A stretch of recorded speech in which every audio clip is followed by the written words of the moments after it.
Shalom à tous, Baruch Hashem, on reprend le Chok Emunah, mais le 21 Adar, donc on reprend le jardin de la foi. Masa ou Matan Be'emunah, donc faire son commerce avec foi. Donc ce qui ressort de nos propos, c'est qu'un commerçant qui a la foi, c'est sûr qu'il est constamment heureux de sa part.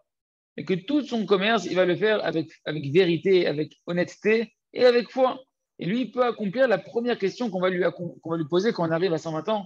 La première question quand on parle de ce monde-là, c'est est-ce que tu as fait ton commerce avec Emouna, avec foi? Et c'est quoi le sens de avec foi? C'est que est-ce que tu as su être fidèle à ta parole? Est-ce que tu as pu ne pas mentir dans ton commerce? Et ça, c'est ce qu'on va poser à un homme.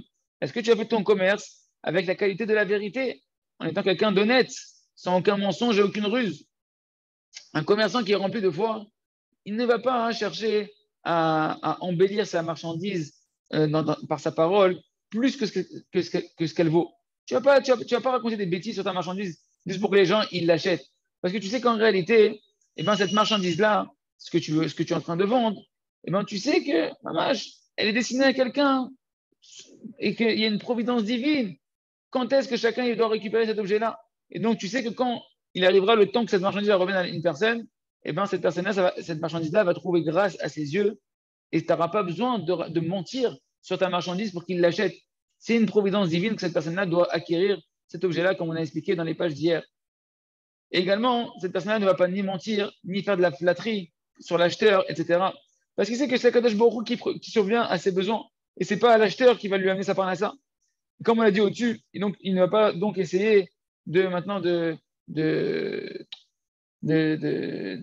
ruser avec l'acheteur et de l'obliger avec force, avec son argumentaire, d'acheter la marchandise. Parce que ça peut, amener quelque chose de mal au vendeur si jamais il utilise trop de stratagèmes pour pouvoir faire acheter une marchandise en forçant un petit peu l'achat.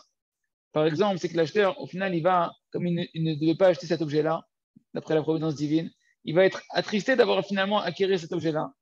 Peut-être qu'il n'en aura pas besoin du tout. C'est seulement il a acheté simplement cette personne-là parce qu'on l'a un peu obligé à l'acheter. Et il se peut qu'il va en vouloir après au vendeur, qu'il l'a un peu forcé la main à acheter cette chose-là. Il peut en arriver à maudire le vendeur que Dieu nous en préserve, etc., etc. Et donc, un commerçant qui travaille dans ses affaires avec la foi, il n'est jamais affolé. Et il ne va être non plus pas déçu par quoi que ce soit. Même quand maintenant, l'acheteur, finalement, il décide de ne pas acheter chez lui. Ça lui est égal. Parce qu'il sait que c'est Hachem Idbarach qui subvient à ses besoins. Et il se peut que, cette fois-ci, Hachem il va lui amener sa parnassa d'une autre manière, d'un autre endroit, par un autre commerce, par une autre affaire, etc. Et donc, ce commerçant-là, il est en train de réussir son épreuve de manière excellente au niveau de sa foi. Et donc, il va avoir une vie qui va être paisible, une vie qui va être tranquille dans ce monde-là, et il méritera dans le jugement du monde futur d'être récompensé pour sa droiture, pour sa bonne manière d'avoir géré ses affaires et ses bonnes qualités qu'il a obtenues, et surtout qu'il n'a pas fait de souffrance aux créatures en les roulant dans la farine dans son commerce. Par contre, quelqu'un qui manque de émouna dans son commerce, alors lui, il pense que c'est l'acheteur, c'est le client qui lui amène sa parnassa. Et c'est pour ça qu'il va être toujours en train de flatter ses clients, en train d'essayer d'argumenter pour qu'ils achètent leurs marchandises, etc. Pourquoi? Parce qu'il pense que Mamash, tout son commerce, il dépend de son propre effort à lui. Et donc, il se repose sur son intelligence, sur ses stratagèmes. Et il se permet aussi des fois de mentir, d'arrondir les angles, de ruser, de pouvoir spolier ses concurrents et tomber dans la faute de la médisance, du lachenara, de faire des mauvaises renommées à ses concurrents, etc. Et il va également, un commerçant qui n'a pas de foi, il va promettre des choses qui n'ont jamais existé, il va rappeler des choses qui n'ont jamais existé juste pour qu'on achète sa marchandise. Et quand il réussit dans son commerce, alors ça y est, il se gonfle d'orgueil, parce qu'il est sûr que c'est grâce à son intelligence et à ses qualités qu'il a réussi à bien gérer ses affaires. Et s'il vend maintenant une marchandise plus que ce qu'elle valait, c'est-à-dire que ça valait, je sais pas moi, ça valait 100 euros, il l'a vendu 200 euros. Alors il se flatte lui-même, je sais faire de l'argent, et bien évidemment, il dit le Rav que ce gain-là supplémentaire que la personne elle a fait, en réalité, ça va être sa propre perte. Parce que tu as roulé un acheteur, tu as roulé un client. Et maintenant, dans ta poche, tu as un argent qui n'est pas propre. Tu as un argent qu'on appelle de l'argent sale. Et ça, cet argent-là, elle cause la perte d'une personne qui nous en préserve spirituellement et matériellement. Sur ça, on prie tous les jours quand on fait le Birkat Amazon. On dit à Rachaman que le miséricordieux, à Kadosh Baruch Hu, Yefanesenu be'eter velo b'isur, qui nous amène notre parnassa de manière permise et non pas de manière interdite. Et de toutes les manières, comme on a expliqué, la personne finira par gagner le même argent qui lui avait été décrété depuis le ciel. Même si maintenant, il aurait vendu son argent, sa marchandise à la valeur réelle que cette marchandise-là, elle vaut, avec un prix moins cher, eh ben, il aurait reçu la différence qu'il a gagnée de manière rusée, il aurait reçu d'une autre manière. Hachem lui aurait envoyé cette différence qu'il pensait pouvoir obtenir avec de la ruse et du mensonge sur le prix, il aurait reçu de manière permise, d'une autre manière. Et quand il n'arrive pas à vendre sa marchandise, alors il s'attriste, il s'en veut, il peut même des fois insulter, il peut se plaindre, etc. Et donc sa vie, en réalité, ce n'est pas du tout une vie. Et sa note au niveau de sa émouna, elle est très faible, très petite. Il reste de se renforcer tous les jours quand on est dans notre travail, de le faire avec Hachem, avec honnêteté, en priant à Hachem, en étant heureux, en étant tranquille et serein de savoir que notre parnassa est fixée par Akadosh Baruch Hu et que nous, on est là pour montrer qu'on est présent et qu'on sait tenir les épreuves de la Emouna, d'être honnête dans notre commerce. On continue avec le livre Le Jardin des Louanges. Apprendre à tout le monde, au monde entier, à remercier Akadosh Baruch Hu. Le Rav nous raconte une anecdote qu'une femme s'est tournée vers lui et elle m'a dit que Mamash, elle était misérable, qu'elle avait des galères qui lui arrivaient sur elle et qu'elle n'arrêtait pas sans cesse de déménager de maison et qu'en un temps très restreint, elle a déjà déménagé elle a déjà déménagé 10 fois de suite d'appartement. Et le Rav, qu'est-ce qu'il lui a répondu? Il lui a dit, tu verras dans le monde futur que nous, on va te jalouser. Et toi, tu vas nous dire, Baruch Hashem, que j'ai changé de maison autant de fois. Combien de fautes Hashem m'a réparé, maintenant je vois. Combien de fautes Hashem m'a réparé par ces déménagements qui sont des souffrances. Et combien j'ai mérité des mérites extraordinaires. Et le Rav me dit, c'est pour ça que c'est important pour un homme de se souvenir de cette intelligence-là qu'on apprend ici. Accepte tes petites souffrances avec amour et tu n'auras pas besoin de souffrir beaucoup plus. Si tu n'es pas prêt à accepter 3 jours de souffrance avec amour, comme dans le désert, ça peut se transformer en 40 ans de souffrance que Dieu nous en préserve, qu'on a vu dans le désert. Et si, dès le début, cette femme-là, dès son premier déménagement, elle l'avait accepté avec joie, avec amour, eh bien, il se peut très certainement que ces souffrances-là de déménagement, eh bien, ça aurait suffi pour qu'elle n'ait plus du tout besoin de déménager encore et encore de maison. Et quand j'ai donné ce cours-là à la radio, et ben après on a donné la parole aux auditeurs.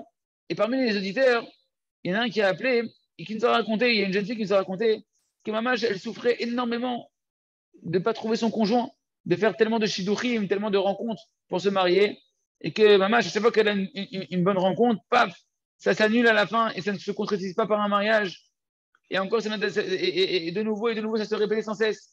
Et le Rav lui a dit, Ezekef là, quel kiff que tu as dans le monde futur, tu vas te rendre compte quel mérite, quelle récompense extraordinaire qui t'attend. Tu as traversé dans ce monde-là tellement de souffrances, dans les déceptions, dans tes rencontres pour te marier. Tu verras comment tu pourras t'enorgueillir sur nous dans le monde futur. Et tu nous diras quel kiff j'ai maintenant dans le monde futur. Quel olamava, quel monde futur j'ai maintenant, de quoi je profite, quel mérite extraordinaire j'ai. Merci à Kadosh Baruch Hu.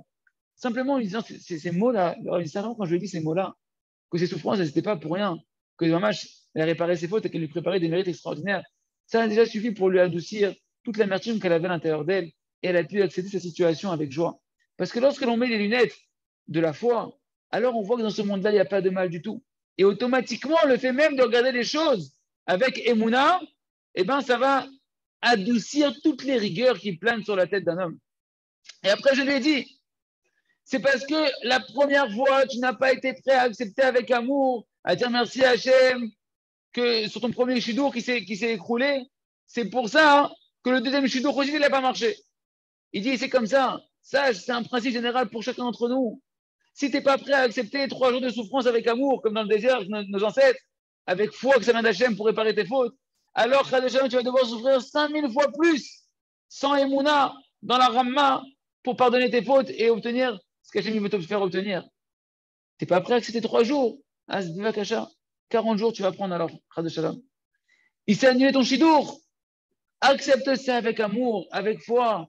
T'embrouille pas dans ta Emouna. Ne te culpabilise pas. Ne culpabilise pas la personne que tu as rencontrée. Ne culpabilise pas ton père, ni ta grand-mère, ni celle qui a fait la rencontre.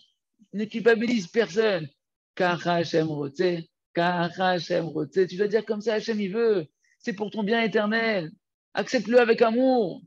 Et ça répare tes fautes. Et ça te prépare un réceptacle pour recevoir l'abondance. C'est quoi l'abondance que tu attends ici? Ton véritable chidour, ta véritable âme sœur. Une personne qui sait accepter, les amis, les souffrances dès qu'elles arrivent avec amour, ça suffit. Ça suffit pour effacer les fautes qui empêchaient la délivrance et créer le réceptacle pour recevoir la délivrance. Cette intelligence-là, hein, on essaye de l'enseigner à chacun, à chacune d'entre nous du Ham Israël. Ce livre-là, il est là pour nous renforcer, chacun dans son sujet à lui, d'accepter tout avec foi et de dire merci à Hachem, merci beaucoup à Kadosh Baruch Hu sur tout ce qui m'arrive. Et chacun, il verra. Il verra que s'il met en pratique ce qu'on est en train de voir ici de ses propres yeux, des délivrances énormes qui vont venir derrière, et merci à Hachem, à condition qu'on joue le jeu de la Emouna, le jeu de remercier Hachem, même dans les petites souffrances, et là-bas, d'apprendre à danser dans les petites souffrances, on verra les délivrances extraordinaires qui germeront de ça avec Hachem pour chacun d'entre nous. On continue avec le livre À travers champs et forêts.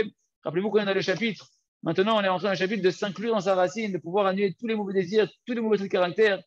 L'oliyot dati, on ne veut pas être simplement, entre guillemets, un religieux qui met la kippa et les tzitzit.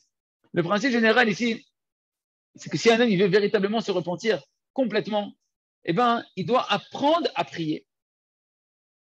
Parce qu'en réalité, la tfila, c'est le travail du cœur. Quand on veut commencer à travailler maintenant sur les points les plus profonds du judaïsme, d'une manière fondamentale à la racine, c'est-à-dire de déraciner les mauvais traits de caractère les uns après les autres, d'annuler ses mauvais désirs les uns après les autres, jusqu'à pouvoir annuler toute sa matérialité complètement. Ça, ce n'est possible que lorsqu'une personne, elle travaille dans la prière, qu'elle investit dans la prière, de se tenir tous les jours devant Hachem, de demander à Kadosh Baruch Hu sur un sujet, tous les jours le même sujet, sur ce mauvais désir-là, ce mauvais trait de caractère-là, jusqu'à pouvoir exprimer tes volontés de vouloir l'annuler.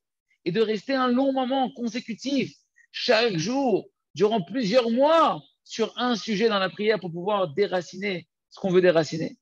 Si un homme, il veut être simplement un religieux, alors pour ça, tu n'as pas besoin de savoir prier. Tu peux prendre un livre de prière et lire comme tout le monde le texte. Et après 120 ans, on te donnera une super note, 10 sur 10 pour la lecture.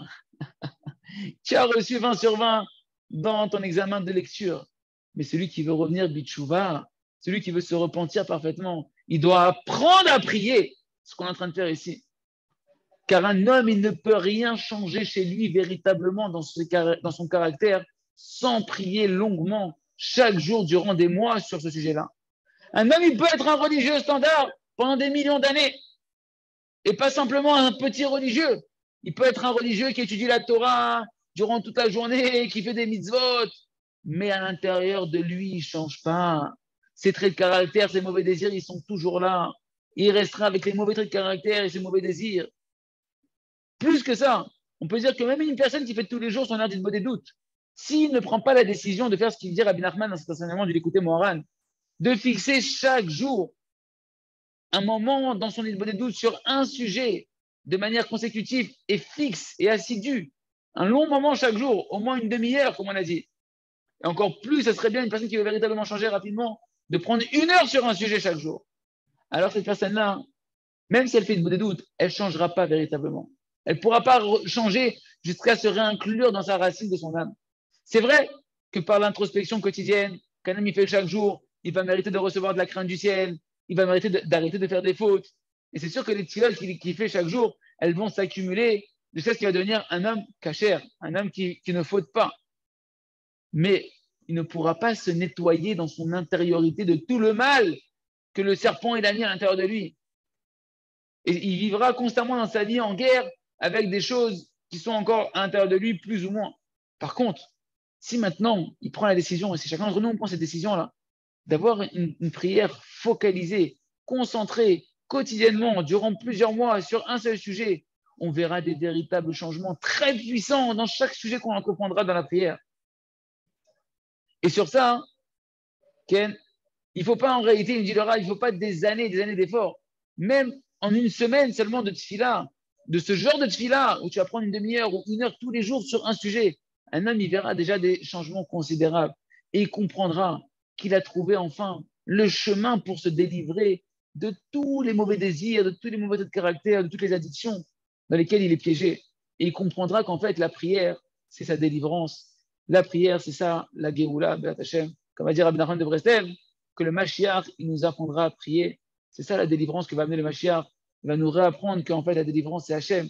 Mais que Hashem, pour le trouver, il faut lui parler. Et en parlant à Hashem, on attire sur nous toute notre délivrance, Be'at Hashem. On continue avec le jardin de la sagesse. Gnout à l'Etzanout. On va voir les méfaits de la moquerie. N'est-ce pas qu'en réalité, on a vu que le sujet de la moquerie, concrètement, c'est un fondement, un match qu'on a appris que chez la Mdeno et Moutakfiro, ça nous apprend en réalité les méfaits de l'hérésie, de la moquerie, de toutes sortes. Le Rabbeinu Akadosh nous apprend ça en fait en nous donnant la description de la véritable foi, en nous montrant l'image du simple.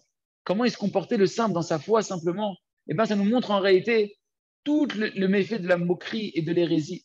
Il nous a montré un chemin et son contraire. Que le contraire du Tam, ceux qui se moquaient du Tam, qui étaient dans le chemin de l'hérésie, qui allaient dans le chemin de Amalek, qui se moquaient constamment. C'est l'image chez nous dans l'histoire du Chacham, du sage, de tous ceux qui se moquent, tous les moqueurs, tous ceux qui aiment bien plaisanter les uns sur les autres et rabaisser les autres. D'accord? Et donc, il leur avait dit, c'est bien, il convient ici de s'approfondir un peu dans ce sujet-là pour comprendre un petit peu sur les paroles de nos sages, quels sont les méfaits de la moquerie. Et le Rav nous ramène ici un extrait du Sefer Sha'arei Tshuva, les portes de la Tshuva de Rabbeinu Yonah, qui ramène là-bas 5 sortes de moqueurs. Et donc, on ramène un petit peu en résumé ces paroles. Première sorte de moqueur, il me dit, c'est quoi Rabbeinu Yonah? Celui qui commence maintenant à parler du mal sur les gens, tout simplement, et à dire de la médisance. Il s'amuse à dire du lashon hara. Sur celui-là, on l'appelle, comment il l'appelle, Shlomo Ameler? Il l'appelle le moqueur, il l'appelle un orgueilleux. Pourquoi?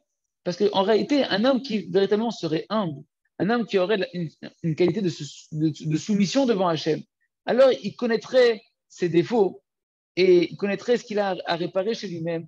Et c'est sûr qu'il n'aurait pas le temps, il n'aurait pas le cœur de se moquer d'autres personnes sur le compte des autres parce qu'il est humble et il connaît ses propres défauts. Deuxième sorte de moqueur, c'est celui qui va commencer à se moquer des gens et qui, dans son cœur, il les méprise. Il méprise les gens dans son cœur. Et sur quoi il les méprise? Il les méprise qui se dit, voilà, regarde, celui-là, s'il n'a pas tellement acquis de sagesse, s'il n'a pas tellement réussi dans la vie, s'il n'a pas tellement de kavod et de pouvoir, c'est un pauvre type. Et dans son cœur, il se dit qu'en réalité, s'il est comme ça, c'est parce qu'il n'est pas assez intelligent, c'est parce qu'il ne fait pas assez d'efforts, et il se moque de lui, il le méprise. Il nous dit, Rabbeinu Yonah, d'où ça provient ce sentiment-là de pouvoir regarder les gens et les mépriser comme ça? C'est parce que tu as l'impression que ta réussite à toi, tu l'as fait avec tes mains. Tu as l'impression que tes qualités, tu les as construites avec tes propres mains. Tu as l'impression que ta sagesse, tu l'as acquérie par toi-même. Comme c'est marqué dans Devarim, chapitre 8, verset 17. Et tu diras dans ton cœur, c'est ma propre force, c'est la puissance de mon bras qui m'a valu cette victoire-là. Et en réalité, ça provient de l'orgueil d'un homme. Que ça amène l'homme à ce mauvais trait de caractère. Que l'homme, il est tellement il se complaît dans sa réussite. Il kiffe sa réussite. Comme c'est marqué, que dans la multitude de la personne, elle s'est tellement rassasiée de sa réussite qu'elle se met maintenant dans sa tranquillité à mépriser les gens qui sont autour de lui. Et donc, il se met à se moquer, même des fois, sans s'en rendre compte, on peut arriver à se moquer et à mépriser des gens qui sont gdoshim. Même des prophètes, on peut arriver à se moquer de prophètes, tellement on est dans l'orgueil de notre réussite, que Dieu nous en préserve. Troisième élément qu'il nous dit Rabbeinu Yonah, celui qui n'accepte pas les réprimandes, il fait partie du groupe des moqueurs. Al tochach, nous dit Shlomo Ameler dans Mishlei, Al tochach let pen isanecha. Ne réprimande pas le moqueur de peur qu'il te haïsse. Et c'est quoi le facteur essentiel qui est sous-jacent à ça? C'est parce qu'il nous dit Rabbeinu Yonah, un homme, il se croit intelligent à ses propres yeux. Il se voit intelligent. Et il se prend tellement pour un intelligent qu'il pense qu'il n'y a que lui qui comprend et qui sait qui connaît les choses, qui comprend les choses. C'est pourquoi il se permet de se moquer des gens. Il peut arriver de se moquer de la compréhension des autres. Et ça, c'est, maman, je lui dis, une qualité que celui qui est enfoncé là-bas, il n'y a pas d'espoir pour lui. Il se prend toujours meilleur que tout le monde. Comment tu veux on ne peut pas lui faire de réprimande, on ne peut pas le corriger, on ne peut pas lui montrer son erreur. C'est ce qu'il a dit Shlomo Ameler là-bas. J'ai vu un homme qui était intelligent à ses propres yeux, Et le sot, il a plus d'espoir que lui. Ça veut dire quoi que le sot, il a plus d'espoir que celui qui se prend intelligent à ses yeux? C'est qu'en réalité, il a plus de chances de se corriger parce que lui, il entend encore quand on veut le réprimander pour le corriger, tandis que l'autre qui se prend pour un intelligent, il n'accepte aucune réprimande et il n'y a pas d'espoir de le réparer, que Dieu nous en préserve. Quatrième sorte de moqueur, celui qui a pris l'habitude de parler des conversations futiles, qui a l'habitude de tourner comme ça, de vagabonder et de perdre son temps à parler de choses qui n'ont pas de sens. Celui-là s'appelle aussi, nous dit Rabbeinu Yonah, un sorte de moqueur. Et en réalité, s'il en arrive à perdre son temps à parler de bêtises, c'est parce qu'il méprise les mitzvot. Il méprise la valeur des mitzvot. Il méprise la valeur qu'il a de pouvoir acquérir ce monde futur. Et il ne prête pas attention à sa fin. Il ne pense pas que il y a un moment donné où je vais partir de ce monde-là. J'ai pas le temps de parler de bêtises. J'ai pas le temps de gaspiller mon temps. Il faut que je rentabilise chaque instant. Je dois acquérir en réalité, la qualité de comment me rapprocher d'Akadosh Baruch Hu à chaque instant. Et celui qui sait s'éloigner de ce genre de moqueurs-là, c'est-à-dire des gens qui parlent de futilité, et les futilités, les amis, la politique, le football, le cinéma, tout ça, c'est des ch'touillottes. On n'a pas le temps de parler de ça. Et celui qui s'écarte de ça, qui sait s'écarter petit à petit de ce genre de conversation-là, eh ben, nous dit David Ameler, Ashreaïch, heureux est l'homme qui n'est pas parti dans le conseil des Réchaïm et dans le chemin des fauteurs, il ne se tient pas. Et dans le chemin des moqueurs, il ne se tient pas. Parce que c'est une moquerie. Tu te moques de la vie qu'Hachem te donne, tu as le temps de gaspiller ton temps. En réalité, tu es en train de te moquer et de mépriser le temps précieux qu'Hachem t'a donné. Le temps, il est précieux. Ne te moque pas de la vie qu'Hachem te donne. Chaque respiration, elle est précieuse. Donne-lui de la valeur, donne-lui du sérieux, rentabilise-la. Cinquième sorte de moquerie, nous dit Rabbeinu Yonah, celui qui a l'habitude de se moquer de toutes choses, de prendre toutes choses à la dérision. C'est pas simplement qu'il les méprise dans son cœur, mais simplement, lui, il croit que c'est un kiff dans la vie de rigoler de toutes choses. Il veut être joyeux et il croit que pour être joyeux et pour se réjouir, eh ben, il faut prendre tout à la rigolade. Ma pitom. Ça s'appelle aussi être une sorte de moqueur. Et donc, Mamash, il dit, Emelu Ashotim, la Shochra, à ceux qui aiment bien s'enivrer, encore un coup de bourrin, encore un coup de whisky, etc., et qui pensent qu'ils vont trouver de la joie comme ça, ils peuvent prendre tout à la rigolade. Ma pitom. Ça aussi, c'est une sorte de moquerie qu'il faut faire attention. Et là-bas, Rabbeinu Yonah, il nous fait un résumé, il nous dit, sache qu'il ne faut pas que la qualité de la moquerie, elle devienne quelque chose de stable dans l'âme d'un homme. Parce que si l'âme d'un homme, il s'habitue à être dans la moquerie, eh ben, il va se défaire du joug divin qui est sur lui. C'est pourquoi, une personne qui comme ça, il s'attire sur lui le joug des souffrances, mesure pour mesure. Comme c'est marqué, et nos sages gens disent sur ça dans Avodah Zarah, tout celui qui se moque, eh ben, les souffrances, elles viennent sur lui, que Dieu nous en préserve. Combien on doit se faire attention de ne pas être des moqueurs, de ne pas rigoler de la vie, de ne pas rigoler des gens, de ne pas prendre en dérision la vie. Donc, nos sages de leur béni, ils nous enseignent à leurs élèves de ne pas se moquer, même de manière, de temps en temps, de temps à autre. Non, on doit faire teshuva. À chaque fois qu'on s'est moqué de quelqu'un, à chaque fois qu'on a pris les choses en dérision, on doit faire teshuva sur ça. Et sur le cinquième groupe qu'il a cité, Rabbeinu Yonah, il faut faire très très attention, de ne pas prendre la vie en dérision, de ne pas rigoler de chaque chose en prenant chaque chose avec futilité. Parce qu'il nous dit qu'il y a beaucoup de gens qui sont tombés là-bas, que Dieu nous en préserve. On continue avec le Sefer.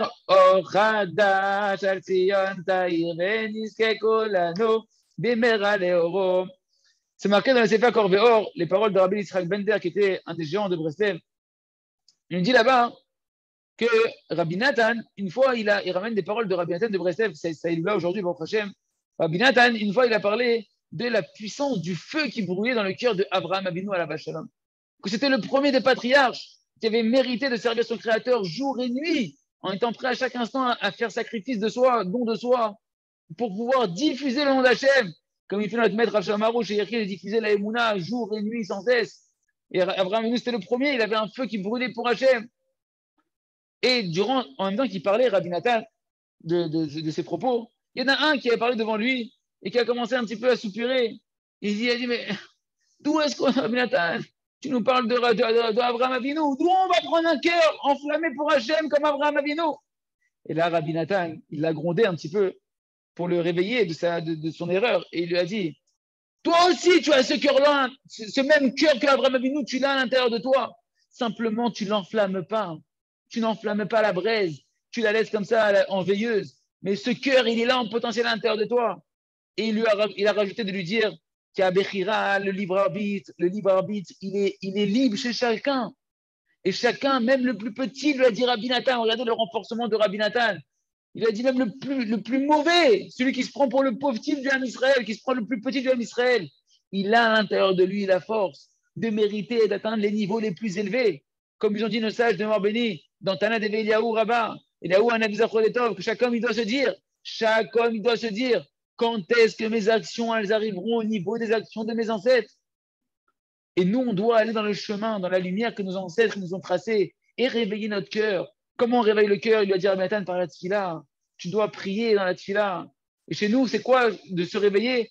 De réveiller dans la prière le sentiment de la crainte, du danger terrible que nos ancêtres, comme on a expliqué plus tard, ils avaient des avérotes, des mauvais traits de caractère, des mauvais désirs. Ils sentaient le danger. Et nous, par la prière, on doit réussir à réveiller notre cœur, à dessiner ce danger-là.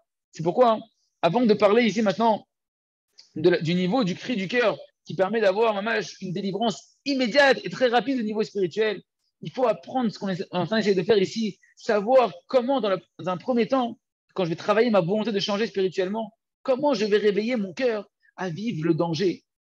Et ça, on va le faire en apprenant à utiliser la force de l'imagination, de pouvoir conceptualiser dans sa tête, dans son cœur, véritablement les choses et le danger.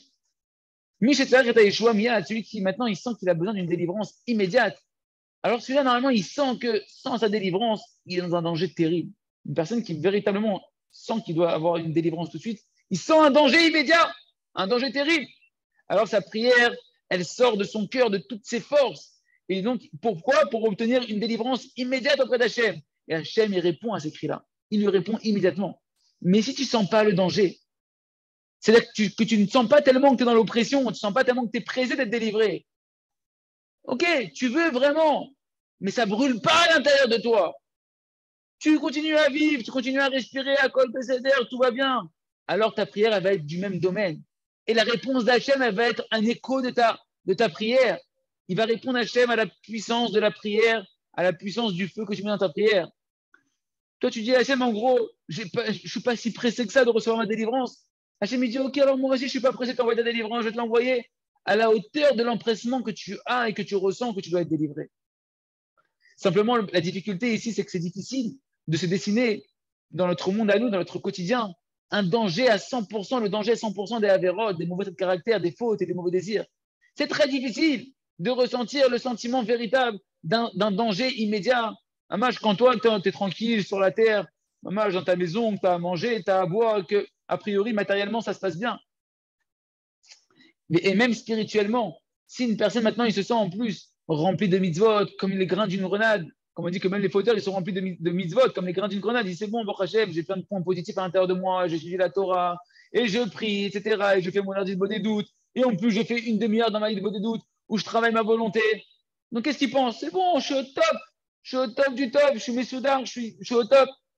Alors, quand il va crier maintenant, il se dit bon, ok, c'est bien, ça va. Je fais encore des fautes à droite, à gauche, j'ai des mauvais traits de caractère, des mauvais désirs. Ok, je suis encore addict à la cigarette, je suis encore quelqu'un qui je me mets en colère un peu avec ma femme, avec mes enfants au travail. C'est bien, bon, c'est pas si grave que ça. Zélo, Nora, c'est pas si grave, c'est pas si grave. Ah. Et le bonhomme, il dit en plus, j'ai de quoi me réjouir, Baruch Hashem, j'ai plein de points positifs. C'est pourquoi en réalité, son travail de sa volonté, les amis, il faut bien comprendre, quand on travaille la volonté, on n'est pas en train de se caresser dans le sens du poil. Quand on travaille sa volonté, là, cette personne-là, elle est en train elle biaise le travail de la volonté. Et donc, sa volonté, son cri, il va être de la même dimension de ce qu'il est en train de vivre, de sa vie, de ce qu'il a dessiné dans son cœur à ce moment-là. Et donc, il va prier en disant, bon, ok, c'est bien, mais je suis pas empressé, je sens pas que c'est darouf, que c'est urgent. Il sent pas un sentiment, un danger de mort devant lui des avérotes. Et si on peut dire ainsi, c'est comme s'il disait à Hachem, maître du monde, aide-moi à annuler mon mauvais désir quand tu veux. Quand tu décideras que c'est bien que tu me débarrasses de cette débauche, eh bien c'est bien. Quand tu me désireras que tu me débarrasses du désir de l'argent, c'est bien. Quand tu décideras de me débarrasser de la colère, ça sera bien. Et donc tu ne sens pas le danger. Et donc ton travail de la volonté d'une demi-heure par jour, il n'est pas dans ce qu'on attend de toi pour pouvoir obtenir une délivrance immédiate. Et la vérité, en réalité, c'est que c'est vrai que c'est correct de penser comme ça, de devoir sentir d'être heureux de sa part, de voir tout le bien que tu as, de voir toutes les mitzvot que tu as fait durant toute la journée, c'est bien. Il faut vivre comme ça durant toute la journée pour être des simchat tamid. C'est très très bien d'être heureux toute la journée. et de voir les points positifs que tu as toute la journée. Mais quand tu prends cette demi-heure-là, mon ami, quand tu prends cette demi-heure pour travailler ta volonté de changer spirituellement, tu oublies là tous ces points positifs-là. Là, à ce moment-là, tu dessines dans ton cœur que chaque faute, que chaque mauvais de caractère, que chaque mauvais désir, qui est pas comme, chaque chose qui n'est pas comme Hachem voudrait que ça soit, c'est de la mort, mamache. C'est une mort véritable par rapport au but éternel pour lequel j'ai été créé. Et je dois me sentir comme un malade, comme quelqu'un qui est miskin, un pauvre, un misérable, qui est en train de se noyer, qui est en train d'être affamé, qui est en train d'être des mamaches dans la famine, qui est en train de traverser des tempêtes, des tempêtes de vagues, des vagues qui montent et qui descendent et qui est perdu. Mamache, je sentir un danger. L'homme a expliqué il n'y a pas, tu dois trouver toutes les descriptions pour te sentir dans un danger terrible dans ta situation. Et si tu mérites tous les jours en travaillant comme ça, de te dessiner véritablement, il leur avait dit à Philo Esrim Achouzim, même 20% de la détresse du danger dans lequel tu es véritablement spirituellement, c'est déjà énorme. Et déjà ta prière, elle va commencer à sortir avec de la force. Et à plus forte raison, si une personne, un mâche, elle va réussir de plus en plus à dessiner dans son cœur le danger concret dans lequel elle est, en fonction de comment tu vas dessiner et concrétiser dans ta tête, imaginer véritablement dans quel pétrin tu es spirituellement et que ton sentiment, il est dans un danger terrible, plus le cri et ta prière, elle va être acceptée immédiatement. Mais sache que tu ne peux pas dire, tu ne peux pas dire à Kadosh Baruch Hu, Hachem, sauve-moi maintenant, immédiatement, tout de suite, tant que toi, tu ne vis pas le danger de mort d'une manière vivante et des sensations à l'intérieur de toi. C'est pourquoi, avant tout, aspire, désire, renforce-toi à vouloir sentir le danger à 100% dans lequel tu es spirituellement. Et à ce moment-là, on pourra commencer à parler de véritables changements immédiats au niveau spirituel. Il y a raison que chacun puisse mettre à concrétiser. C'est ce qu'on est en train de voir ici, Batachem, faire cette demi-heure du mot des doutes et transformer ces paroles-là en tefila pour pouvoir, Batachem, changer véritablement de niveau en niveau. Chazak, Benit Chazek.